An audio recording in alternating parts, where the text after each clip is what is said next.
ഇത് കാണുമ്പോൾ നിങ്ങൾ വിചാരിക്കും ഇതൊരു ജ്യൂസ് ഷോപ്പാണെന്ന്. എന്നാൽ ഇതല്ല. ഞാൻ എന്നുള്ളത് നമ്മുടെ സ്വന്തം മലയങ്കീഴിലെ ഐസ് ബേയിലാണ്. ഹലോ ഗൈസ്, അനന്തുമാണ്. ഐസ് ബേ ഇങ്ങനെ വെറൈറ്റി ഐറ്റംസ് ഇൻട്രൊഡ്യൂസ് ചെയ്യുമ്പോൾ അതെങ്ങനെയാണ് ട്രൈ ചെയ്തിരിക്കുന്നത്? 80 രൂപയ്ക്ക് കിട്ടുന്ന ഈ മോക്ടെയിൽ സൺഷൈൻ നിങ്ങൾ കുടിച്ചിട്ടുണ്ടോ? ഇവിടെ വരുമ്പോൾ ഇത് മസ്റ്റായിട്ട് ട്രൈ ചെയ്യേണ്ട ഒരു ഐറ്റം തന്നെയാണ്. കാരണം എന്ന് പറഞ്ഞാൽ ഇത് കുടിക്കുമ്പോൾ കിട്ടുന്ന ഫീൽ ഉണ്ടല്ലോ, അത് നമ്മുടെ ബോഡി മൊത്തത്തിൽ നല്ല റിഫ്രഷിങ് ഫീലാണ് നമുക്ക് അനുഭവപ്പെടുന്നത്. എങ്ങനെയുണ്ട്? പൊളിയല്ലേ?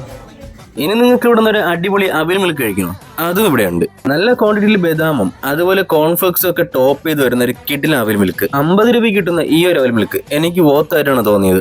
കാരണം നല്ല ക്വാണ്ടിറ്റിയും ക്വാളിറ്റിയും ഉള്ളതുകൊണ്ട് തന്നെ ഇത് അടിപൊളിയാണ്.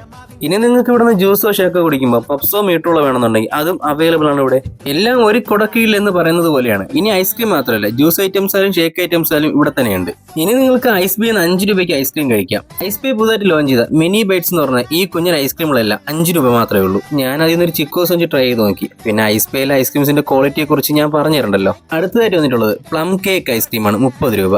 പിന്നെ ഐസ് ബേ ലോഞ്ച് ചെയ്ത പുതിയൊരു കിടിൽ ഐറ്റമാണ് അതിന്റെ കയ്യിലിരിക്കുന്ന ചോക്ലേറ്റ് ബ്രൗണി. 100 രൂപ വരെ കിട്ടുന്ന ഈ ഒരു കേൻ ഐസ്ക്രീം. ഇത് കാണാൻ തന്നെ ഒരു പ്രീമിയം ലുക്കാണ്. അപ്പോൾ ഇതുപോലുള്ള ഒരുപാട് വെറൈറ്റി ഐറ്റംസ് എല്ലാം ട്രൈ ചെയ്യാനായിട്ട് നേരെ വിട്ടു മലയങ്കീഴ് ഐസ് ബേയിലോട്ട്. എന്റെ വീഡിയോ ഇഷ്ടപ്പെട്ടു കഴിഞ്ഞാൽ നിങ്ങളുടെ പോവുകയാണെന്നുണ്ടെങ്കിൽ എന്റെ വീഡിയോ കണ്ടാണ് വരുന്നതെന്ന് പറഞ്ഞാൽ എനിക്കും സന്തോഷവും അവർക്കും സന്തോഷവും. അപ്പോൾ സ്പോട്ട് വന്നിട്ട് മലയങ്കീഴ് ജംഗ്ഷനിൽ നിന്ന് പാപ്പനംകോട് പോകുന്ന വഴിക്ക് ലെഫ്റ്റ് സൈഡ്